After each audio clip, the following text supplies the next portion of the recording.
My name is John Hopper, and I'm a member of the Bergen County Militia here at the Dye Mansion.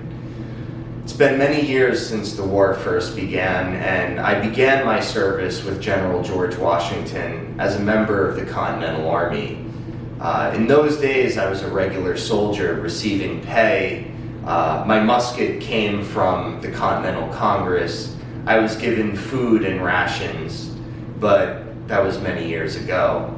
I've served in many campaigns in Philadelphia, at the Battle of Brandywine, and now I find myself fighting for my home state. I believed firmly in the cause of liberty, but I didn't know how to pursue my belief in the cause. Fighting against your home country is something that's very difficult to consider, especially when my ancestors came to this land of New Jersey many years ago as Dutch immigrants. I'm only but a poor farmer. I make my living off of the land, and to be honest, I would much prefer that the war had never happened at all. Peace is much more profitable and much better than warfare, but sometimes you find yourself fighting for causes that you believe in. I initially had no reservations against the British. After all, even though my ancestors came here as immigrants, I considered myself to be part of the American community. But when the British Army marched through northern New Jersey after conquering New York from General Washington, they were guilty of many abuses. They took livestock from my farm, food that I would have used to feed my family, goods that I could make money on. That's how I make my living as a farmer. That was one step too far as I was concerned. I joined General Washington's army for this reason, and I served many deprivations and in many campaigns, but I'm older now. I'm 31, and now I find myself a captain in the Bergen County Militia. There are about 90 of us in my company, and with General Washington here in our local area, I found it my duty once again to pick up my musket, which I have now provided for myself, and fight for General Washington's cause. When I was in the Continental Army, I was paid for my service. I would have been given my musket, but now I have to provide all of these things for myself. I wear the clothes that I would have worn every day as I was tending my farm. The land is no longer as rich as it once was. Farms are no longer productive, and every day that I spend fighting in the militia is a day that I'm not at home with my family. My wife has had to care for my children, and financial times have been very tough. She's had a hard time making ends meet. My experience of war has been terrifying, boring, and exciting all at the same time. The routine of camp life is something that can be very boring sometimes. Posting guards, fetching water, setting up and taking down camp. But Mr. Dye has been very gracious in his hospitality to us, and we are truly grateful. Hello, how are you? You may already know me as John Hopper, but my name is Stephen Pellegrini, and I'm a history professor at William Patterson University. Reenacting is an integral part of our understanding of the past.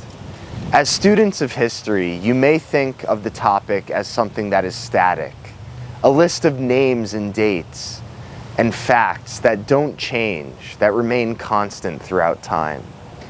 But the truth is quite different. History is a living, vibrant topic that changes as our own society evolves and adapts to present-day challenges and questions. As public historians in their own right, Reenactors are an integral part of the process of understanding the past, interpreting primary sources, and doing new research that changes our understanding of the past. Most reenactors are not professional historians. They're members of the public just as you are. They may be lawyers. They might work at a restaurant. They might be a student or a teacher. But they share a common passion in understanding and interpreting the past. Sites like the Dye Mansion where we are today are an important public place where we can participate as members of a democratic society in the interpretation of the past. They are all over the nation, and most importantly, many of these sites are in our own backyard. I would encourage you to seek out public spaces like the Dye Mansion and check them out when you have a chance. Reenactments themselves take many forms. You have events that are held at key battlefield sites, where reenactors provide what are known as tactical demonstrations, showing to members of the public the way that armies fought during the American War of Independence, what their material culture looked like, and interpret that for a wider audience. You also have what are known as timeline events, where a specific frame of time is presented to the public to show the evolution and development in the lives of civilians and soldiers in a given period of time. Then you have what are known as living history events. Events that are held at places like this that show the public an insight into the lives of people in the past. What were their motivations? What were the elements and factors that played into the progression of their lives? What were they concerned about in their own times, and how did they adapt to those circumstances? The American Revolutionary War was a very controversial event in its own time. Not everyone agreed as to what the course of the war should be. There were many citizens in New Jersey, for example, who were loyal to the crown, who wanted to remain within the British Empire. You also had many citizens that were loyal to the American Revolutionary cause, and many in between who just wanted to be left alone to live their lives as they always had. Through understanding these perspectives, we can gain better insight into our own time, and reenactment has a very important role to play in that. Historical reenactment is only one component of a wider discipline known as public history. You may be asking yourself what public history is and why it's important.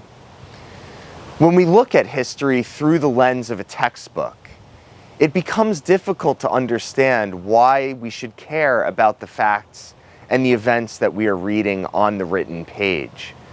Public history expands history outside of the textbook and allows us to participate with it in a direct way. As I had said previously, history is a living topic that we are understanding new things about all the time. Research in primary sources, interpretation, these are the key elements of what it means to be a historian. Drawing out the meaning from the past for the present and trying to learn an insight into the lives of the people that we're studying. We can never know the whole picture. History only appears to us in limited bits and pieces, but public history offers us a tool through which we can piece those disparate elements together and form a more complete picture of the past. Public spaces like the Dye Mansion are important sites for us to understand the past. They are places where we can participate in the interpretation of history in a direct way. They are located throughout the nation, but most importantly, many of them can be found in your own backyard.